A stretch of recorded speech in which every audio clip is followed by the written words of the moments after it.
How's it going, everybody? Welcome back to Brewster TV.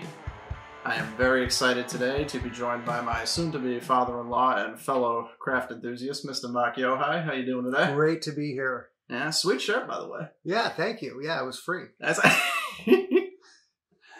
oh, man, nothing like a promo plug there. So today, you might have noticed a theme in our lineup. We are doing a range of beers that typically isn't really sought after. It's a very common range, it's just people don't actively seek it. I know I myself don't usually. It's not, this is summer beer, that's why. Well, yeah, it's not summer right now. Yeah. Is it out of season? Yes. Are we doing something educational? Yeah, sure. So we're expanding here. It's technically any beer can be available any season. So. That's correct. But yeah, we are exploring Pilsners today, a beer range that dates all the way back to the Czech Republic in the early 1800s. I was actually doing some Googling last night just because I wanted to see kind of the backstory behind Pilsner, and I found that I guess the story is the Czech kind of area got so sick of the pale ales that they took the entire stock of pale ale that they had after drinking it for so long and just kind of said screw it and dumped it out in the street, and then they started brewing Pilsners after that. 1842, Joseph Grols was the really the marquee brewmeister for this kind of beer, and today you can find the same brew in Pilsner or Quell, which a lot of people know. Yeah. So this is like I said, it's not a commonly explored category, but looking forward to it. We've got some 3 New England Pilsners here that I'm really curious to see how they turn out. But yeah, I think that's going to be it for the background there. I don't know about you, but I'm ready to start drinking. Yes, please. Okay.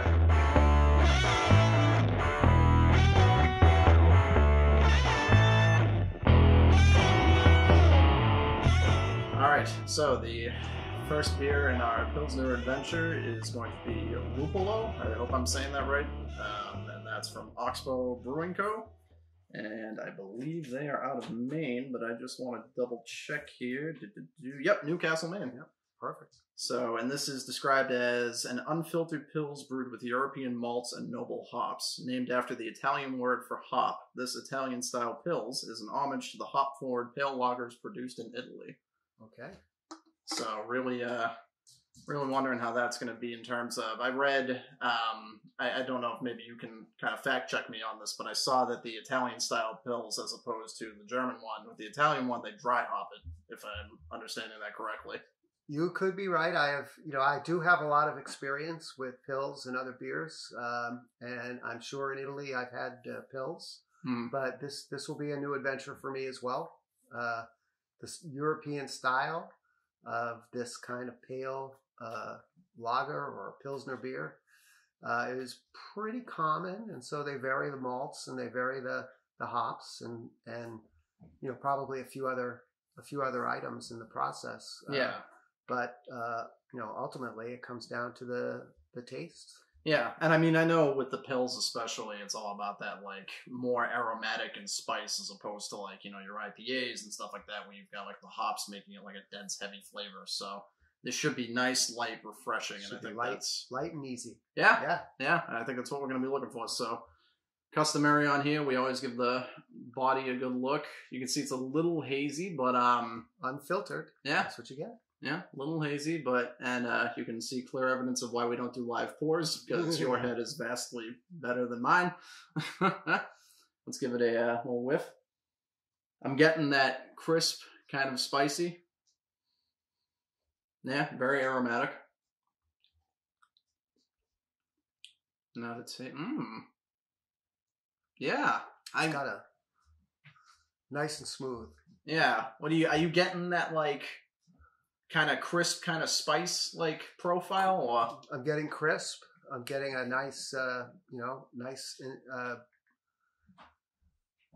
aroma in the front, and a little bitter, which is what you expect and to be desired in this kind of light beer. I find it pretty nice. Yeah, and I mean, it's not pretty smooth. Yeah, and it's not too bitter at all, as opposed to, like I said, like when you have like an IPA or even like some lagers where they're a little more dense. This doesn't feel like that at all. This is very refreshing, actually. I'm gonna go back for another sip. Yeah, Yeah, just crisp, a little bit of spice in there. Really palatable. Really enjoyed this Nice one. and fresh. Yeah. Very nice. Yeah. All right. Yeah. Good job on. Good job, Oxbow. Oxbow. Oxbow. Oxbow. Yeah. It sounds like a fraternity. Oxbow. Oh, jeez. All right. So let's move on from this guy here on to our next one, Robot Crush.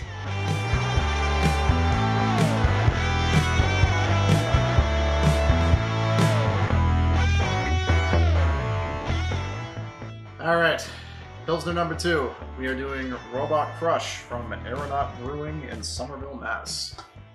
Somerville. It's an American-style Pilsner. Yep, yep. So, you know, Budweiser is kind of an American-style Pilsner, except they kind of cheat and they use corn and rice. But the original Budweiser is from the Czech Republic, just like Pilsner. Yep, yep. It's very rare. It's very hard to find. You can find it in Europe. And when you do, it's a very, very delightful beer, completely different than the American-style Pilsner that we're used to with, you know, Miller and Bud and, you know, all the mass market beers. It doesn't have that, like, bag of nickels aftertaste. Well, it's not processed, right? You want a nice, fresh tasting beer. That's what you want.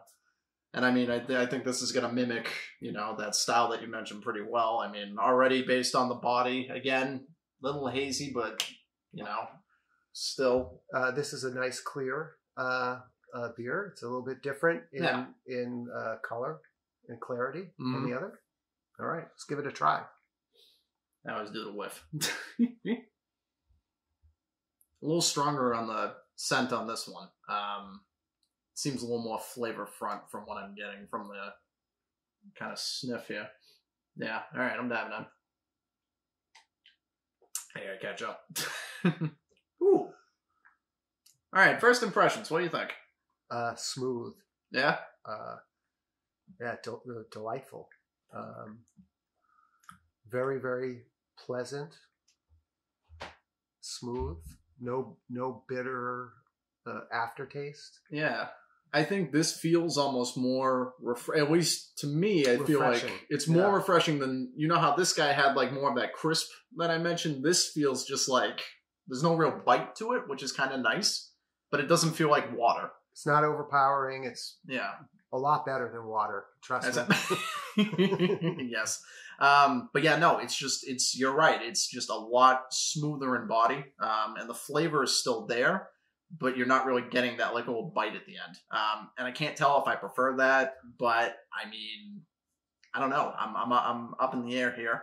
But I mean, in terms of overall taste, I like it.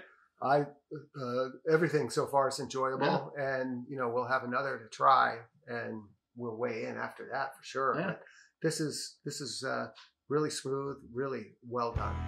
Yeah, no, good job, Robot Crush. All right, you ready for the last one? I am. All right, here we go. Let's do it.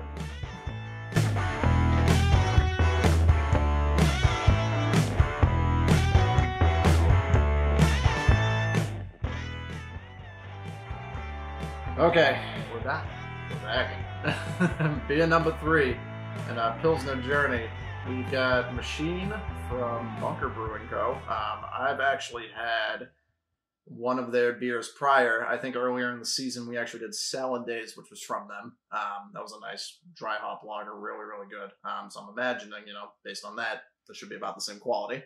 It's a Czech style Pilsner. And Bunker, just so anybody knows, is based out of Portland, Maine. Portland, Maine. Yeah. A lot of great brewers up in Portland. But I'm looking forward to this Czech style because that's where Pilsner came from. Yeah. That's where Pilsner, the city, is. So come to think of it, we've done what? We've done Italian. We've done, this is an American style. American style. And now we're doing Czech. We're back to the roots. Look at this. It's like a beer UN. All right. Well, cheers. Let's do this.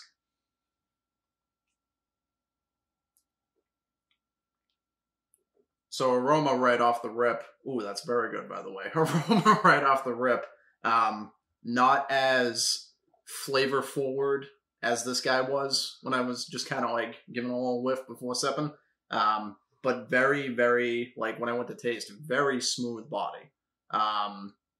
But tiny, like, I don't know. it's almost like it's a middleman between the crisp of this and then the pure smoothness of this guy. So in the middle, right? It's also, when you look at, one of the things about Pilsners was that made them very popular was actually they kind of invented glass bottling back in the 1800s. Yeah.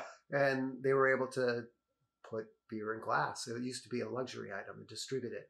But this is a very flavorful, I think, true to form Czech Pilsner. I've never been to the Czech Republic, but I've had Pilsners throughout Europe. And I was going to ask, how would you say this one measures up to like the ones you've had experience with while you were over there? What you get in a craft beer that you don't get in a big beer is you get freshness. Yeah. And you can't describe it, but you know it when you get it, and that's what we have with this one for sure. Yeah, very nice. It's got more quality. It's more of like an art form to it. There was a lot of care put into it. I think I think this one in particular does a really good job based on how you describe that authentic style of like replicating that. Very, very good. Yeah, I think it's a good balance between these, and on its own, it's very true. They're all very different. They're all very good, and we'll talk about that next time. I think that's a good segue to go into our next segment, guys. It is time for our favorite part of the show: drink, marry, spill.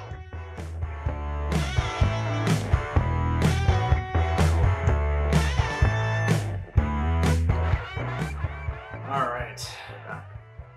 We're back. We are back. All right, so this is our favorite part of the show. Like I said, we've drank them, we've discussed them. Now it's time to rate them. So I'm going to go ahead and let my guest go first here. How would you go about ranking these three Pilsners? So Pilsner to me is you go to a bar in Europe, in Germany, and in Holland, where I've spent a good amount of time, and you go up to the bar and you say, I want Pils. Okay.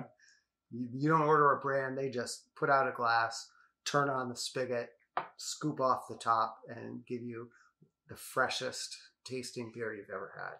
And that you cannot get that here. You cannot get a Heineken that tastes fresh, like if you got it in Holland, or a Beck's in Germany, or a Pilsner or Quell. I've never been to the Czech Republic, but someday I will, and I will try a beer. So you're looking for that freshness above all that you cannot find in big beer here or anywhere.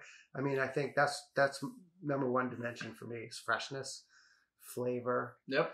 Body, color, aroma. Those are important factors too. Yeah. It's going to be a very difficult decision here. Yeah, it all kind of plays into each other. Yeah. So on that note, which one would you drink, marry, and spill? In which order? I have to go. You pick. It's difficult. So I think where you want a beer that's smooth, fresh, and clean, these two are outstanding. You look at the color. The darker the color or the clarity, there's stuff in there. I found. This, which is very tasty, would go extremely well, with Italian food. Something, maybe spicy or tomatoey. I think the American Pilsner exceeded my expectations. And I think, this reminded me of being in Europe. So, can I be a polygamist? Can I marry them all? No. I mean, in a perfect world, yes, but unfortunately for this particular show, you gotta pick. So we'll start. I would marry the Robot Crush. I could drink this every day. Okay. And I could drink this frequently. All right, so I'm gonna just for the viewers at home. So we're marrying the Robot Crush. Yeah. Are we drinking the machine over, like if you had to choose, you drink machine or you drink the Lupolo? Very, very nice beer. But for Pilsner fidelity, this one. Yeah, this one's a little more true to form, I think. All right, so that means spilling the Lupolo. Okay. Over my lasagna. Yeah. It's the best, worst ragu you've ever had. Yeah, no, I mean, and again, when it comes to the spills, it's, you know, not that it's a bad beer. It's just in comparison to what we put them up against. That's just how the rankings go. Me personally, I'm with you on marrying the Robot Crush. I really, really like that. When it comes to the drink, God, I don't want to not be original here, but I'm agreeing with you. I really like the machine. Again, I think it's a nice blend of the smoothness of this one and the little bit of crisp on the Lupolo. And that really just attracts me to that more so than the Lupolo. Again, it was good in its own right, but after starting out strong with this one, and then having these two be relatively smoother, in this case, this one was like butter, and just delicious. But this one here, I like how it had a little bit less bite, but still enough to like still kind of remind you like, hey, I'm a semi-authentic Pils. Yeah. So yeah, no, I would go with, you know, same, like I said, we're gonna kind of mirror each other here. Marrying the Robot, drink the machine, spill the Lupolo. Yeah, I think that's going to do it. I think I enjoyed this Pilsner journey with you. I learned a lot today. I'm glad to have your Pilsner expertise here. When you're my age, you've had a lot of experience with a lot of different kinds of beer. Yeah. And no, this was great. And we're looking forward particularly to summer. And I think we'll have all three at our barbecues. Yeah. We'll enjoy them all. And the best part is you find out about them now in winter so you can stock up for summer. That's right. Yeah. Exactly. Come prepared. All right. On that note, that's going to wrap it up for this episode of Brewster TV. Per usual, remember to like, comment, and subscribe on YouTube. Let us know if you've tried these. Did you love them? Did you hate them? Were we completely wrong? Let us know. Check out my MySpace page. Oh, God. Follow us on Instagram at Brewster Promotions. And I want to thank Mark for coming today. Like I said, it's been great. I think we learned a lot today. On that note, everybody, till next time, goodbye and good night.